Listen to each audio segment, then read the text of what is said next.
Open view টিভির আজকের একটা ব্রেকিং খবর, সেটি কি জানেন? আরব আমিরাতে বড় রকম হামলা হয়েছে।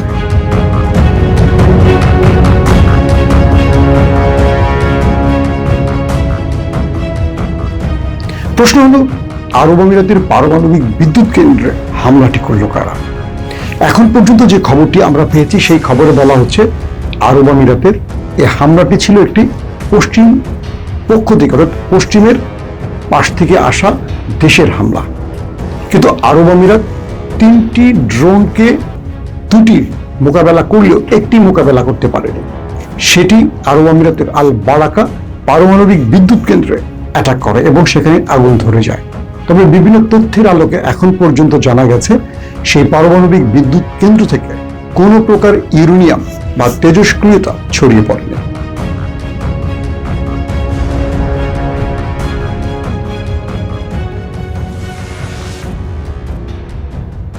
প্রশ্ন উঠতে পারে, এই হামলায় কারা জড়িত? আরব আমিরাত এখন পর্যন্ত এই হামলার জন্য কাউকে দায়ী করে, তবে তারা বলছে এটি সন্ত্রাসী হামলা। এখন প্রশ্ন আমাদের আরেকটি আসতে পারে যে আরব আমিরাতের উপর কেন হামলা? দর্শক, আপনাদেরকে আরেকটি খবর দিয়ে রাখি, সৌদি আরবে 3টি ড্রোন ঢুকে পড়েছে, কিন্তু সৌদির রাষ্ট্রীয় নিরাপত্তা বাহিনী সেই 3টি ড্রোনকে ভূপাতিত করেছে। যখন সৌদি আরবে হজ হচ্ছে, এই 3টি ড্রোন কোন মুসলিম দেশ পাঠাতে পারে না। আবার সৌদি আরবে 3টি ড্রোনকে ভূপাতিত করার দাবিও করেছে ইতিমধ্যে, তবে কোন দেশকে তারা দায়ী করেনি। আসলে মধ্যপ্রাচ্যে হচ্ছেটা কি? সাম্প্রতিক সময় আপনারা খেয়াল করে দেখবেন আরব আমিরাতের বিরুদ্ধে পশ্চিমা গণমাধ্যম একটার পর একটা নিউজ ফ্লাশ করছে, গোপন খবর প্রচার করছে। সেখানে দেখা যাচ্ছে আরব আমিরাত সফর করেছিল ইসরায়েলের প্রধানমন্ত্রী নেতানিয়াহু। আরব আমিরাত সাম্প্রতিক সময় সফর করেছে ভারতের প্রধানমন্ত্রী নরেন্দ্র মোদী, যিনি এই সফর শেষেই পাকিস্তানের সাথে একটা যুদ্ধ পরিস্থিতি তৈরির চেষ্টা করছেন। ভারতের যিনি সেনা প্রধান, তিনি হঠাৎ করে বলছেন পাকিস্তানকে মানচিত্র থেকে মুছে ফেলবেন। প্রশ্ন উঠতে পারে না, আরব আমিরাত কেন গোপনে সফর করলেন ইসরায়েলের প্রধানমন্ত্রী? আবার সেই তথ্য প্রধানমন্ত্রী নেতানিয়াহুর দফতর কেন ফ্লাশ করলো? আবার সেই খবরটি আরব আমিরাত কেন অস্বীকার করছে? আবার ভারতে হঠাৎ করে নরেন্দ্র মোদীর সফর কেন? সেই সফর শেষে পাকিস্তানের বিরুদ্ধে যুদ্ধ পরিস্থিতি তৈরি করছে কেন ভারত? আসেন, এর প্রত্যেকটা ডটকে এবার আমরা মিলিয়ে একটি রেজাল্টে আসি। সাম্প্রতিক সময় ইরানের এবং আমেরিকার মধ্যে যে যুদ্ধ, তার মধ্যস্থতা করেছিল পাকিস্তান, এটি চাইছিল না ইসরায়েল। ডোনাল্ড ট্রাম্প পাকিস্তানকে যতই ডেকে আনছেন মধ্যস্থতায়, ডোনাল্ড ট্রাম্পকে ততই চাপে ফেলছে ইসরায়েল, কারণ এই যুদ্ধটা ইসরায়েল চায় আর এই যুদ্ধটা আমেরিকা চায় না। আমেরিকার এস্টাবলিশমেন্ট, আমেরিকার সিনেট, কংগ্রেস, তার যে জনগণ ট্রাম্পের উপর এমন চাপ তৈরি করেছে এবং ট্রাম্পের জনপ্রিয়তা ক্রমান্বয়ে যেভাবে নামছে, আগামী মধ্যবর্তী নির্বাচনে ট্রাম্প হেরে যাচ্ছেন এই ইঙ্গিত তাকে তার গোয়েন্দা মাধ্যম দিয়েছে। তাই ট্রাম্প একটি ফেস সেভিং চাচ্ছেন এবং যে কোনো ছোটখাটো একটি জয়কে বড় আকারে উদযাপন করে তিনি ইরান যুদ্ধ শেষ করতে চান, কিন্তু ইসরায়েল চায় না। তাই ইসরায়েল পাকিস্তানকে আমেরিকার মধ্যস্থতা থেকে সরাতে নানান রকম চালে ফেলে, কৌশলে ফেলে, চাপে ফেলে সরাতে চাইছে। আর পাকিস্তান আমেরিকার সাথে মধ্যস্থতার নামে গোপনে ইরানকে সহযোগিতা করছে। তার একটি খবর রয়টার্স সহ বড় বড় গণমাধ্যমে দেখেছেন কি, সেটি যখন আমেরিকা ইসরায়েল ইরানে হামলা করছিল, তখন আমরা কি দেখলাম, ইরানের মূল্যবান যুদ্ধ বিমান, যাত্রীবাহী বিমান, এগুলো পাকিস্তান এবং আফগানিস্তানে পাঠিয়ে আশ্রয় রাখা হয়েছে, অর্থাৎ নিরাপত্তা বেষ্টনীতে রাখা হয়েছে, যাতে কোনো অ্যাটাকে এগুলো ধ্বংস না হয়।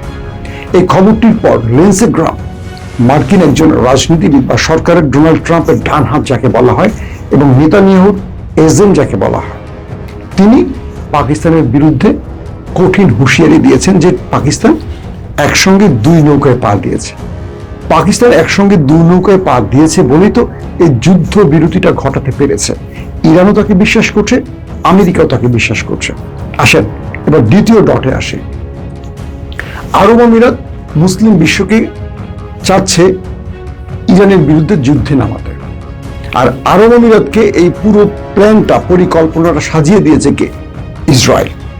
ইসরায়েলের নেতানিয়াহু গোপনে আরব আমিরাত সফর করেছে। তিনি সফর করে পুরো প্ল্যানটা সাজিয়ে ইসরায়েলকে, আরব আমিরাতকে বুঝিয়ে বলেছেন যে আগামী দিন তুমি হবে মুসলিম বিশ্বের মোড়ল, নট সৌদি আরব। শুধু তুমি মধ্যপ্রাচ্য নয়, এই অঞ্চলে তোমাকে আমরা মোড়লের চাবিটা দিতে চাই। তাহলে আমাদের কিছু কাজ করে দিতে হবে। কি? তুমি মুসলিম বিশ্বকে টেনে আনো যুদ্ধের দিকে। সৌদি, কাতার, কুয়েত, বাহরাইন, জর্দান, প্রয়োজনে তুরস্ক, মিশর, বাংলাদেশ, পাকিস্তান, মালয়েশিয়া, ইন্দোনেশিয়া সবাইকে নিয়ে আসো। এই কাজটি করতেছিল আরব আমিরাত। সেজন্য গোপনে ইরানে কয়েক দফা হামলাও করেছে। আবার সৌদি আরবও কয়েক দফা হামলা করেছে ইরানে। এই খবরটি ইরান জেনে যায়। জানার পর ইরান সৌদি এবং আরব আমিরাতে বড় ফ্রেমে অ্যাটাক করে। এর পরপরই সৌদি আরব পাকিস্তানের মাধ্যমে ইরানের কাছে ক্ষমা চেয়ে বলে, আমরা ভুল করেছি, ক্ষমা করো, আমরা তোমাদেরকে আর আক্রমণ করব না। কিন্তু আরব আমিরাত ক্ষমা চায়নি। আরব আমিরাত ইসরায়েলের প্রেসক্রিপশনে এই যুদ্ধে টিকে থাকার চেষ্টা করে। আর ইরান সিরিজ অ্যাটাক করে আরব আমিরাতে। কিন্তু সৌদি আরবে আর বড় হামলা করে না ইরান। এরপর সৌদি আরব ইরানের সাথে একটি চুক্তিতে আবদ্ধ হতে চায় যে তারা একে অপরকে আর আক্রমণ করবে না। সেখানে বাধা হয়ে দাঁড়ায় কে? আরব আমিরাত। আরব আমিরাত যখন জানে সৌদি আরব ইরানের সাথে এমন একটি চুক্তি করে ফেলছে, তখন তারা কি করে? খেপে গিয়ে ওপেক এবং ওপেক প্লাস থেকে ওপেক এবং তখনই আরব আমিরাত খেপে গিয়ে ওপেক এবং ওপেক প্লাস থেকে তারা বেরিয়ে যায়। তখনই মধ্যপ্রাচ্য থেকে নতুন ফাটলের গন্ধ পাওয়া যায়। এই মুহূর্তে আরব আমিরাত পুরো পরিকল্পনা খেলছে, আর সেটি দিচ্ছে ইসরায়েল, আমেরিকা। পাশাপাশি তারা পারস্য উপসাগরের লবণ দ্বীপটি দখলের মরিয়া। ইরান সেখানে বাধা হয়ে দাঁড়িয়েছে। এখন আরব আমিরাত হচ্ছে ইসরায়েল এবং আমেরিকার তুরুপের তাস। আর ইরানের মূল টার্গেট হবে এবার আরব আমিরাত। যেহেতু সৌদি আরব ইরানের সাথে গোপনে যোগাযোগ করে, ইরানের সাথে চুক্তির মাধ্যমে মুসলিম বিশ্বকে ইরানের বিপক্ষে যেতে দিচ্ছে না, আমেরিকা এবং ইসরায়েলের টার্গেট হতে পারে সৌদি আরব।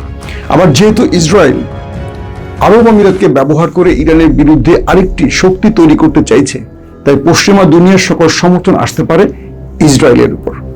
এই ক্ষেত্রে ইরান, তুরস্ক, পাকিস্তান সহ আরো কয়েকটি দেশের সঙ্গে যোগাযোগ করছে। ইতিমধ্যে পাকিস্তানের স্বরাষ্ট্রমন্ত্রী মহসিন নাকভি এবং ইরানের জাতীয় নিরাপত্তা প্রধান তুরস্কে সফর করছেন। এই দুজন এখন বাকি দেশগুলোকে টেনে আনবেন ইরানের পক্ষে, এমনটি তথ্য পাওয়া যাচ্ছে। এখন আরব আমিরাতকে শেষ পর্যন্ত পশ্চিমা ব্লকে গিয়ে কি একা হয়ে পড়বে? আর সৌদি আরব কি ইরানের সাথে বন্ধুত্বের মাধ্যমে তার নিরাপত্তাকে কনফার্ম করে আবারও মুসলিম বিশ্বের মোড়ল হিসেবে নিজে দাঁড়িয়ে থাকতে পারবে?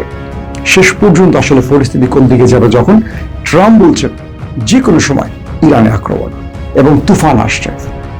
মার্কিন গণমাধ্যমগুলো বলছে 1 সপ্তাহের মধ্যে ট্রাম্প এবং নেতানিয়াহু ইরানে হামলা করতে পারে। আর সেই 1 সপ্তাহ 3 দিন পার হয়ে গেছে। তার মানে আমরা বলতে পারি যে কোনো সময় ইরানে আক্রমণ। সেই আক্রমণে কোন কোন দেশ ইরানের পক্ষে দাঁড়াতে পারে, কোন কোন দেশ ইরানের বিপক্ষে দাঁড়াতে পারে, মোটামুটি আপনারা বুঝতে পেরেছেন। এইরকম গুরুত্বপূর্ণ খবরগুলো আমরা আপনাদেরকে ভিডিওর মাধ্যমে দেখাতে চাই। তাই আমাদের চ্যানেলের সঙ্গে থাকবেন। ফেসবুক এবং ইউটিউবে ওপেন ভিউ সাবস্ক্রাইব করুন এবং ফলো করে আমাদের সাথে থাকুন।